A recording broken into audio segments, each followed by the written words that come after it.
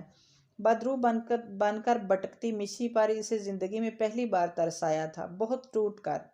اور زینی جو کہتی تھی میرے پاس دادا ہیں، مجھے اور کسی کی ضرورت نہیں، آج اپنے باپ کے سینے سے لگی تو احساس ہوا مضبوط شفیق پناہ میں آنا کیسا ہوتا ہے۔ اس کے سینے سے لگی وہ آنکھیں بند کیے اس احساس کو اپنی رگ و پے میں اترتا محسوس کرتی رہی۔ ایسا نہیں تھا کہ صوفیہ نے مجھے کبھی پاکستان نہ جانے کی قسم دے رکھی تھی، یا پھر نور العین اور آئمہ میری راہ میں رکاوٹ تھے۔ بس مجھے لگا تم اپنوں کے درمیان ہو۔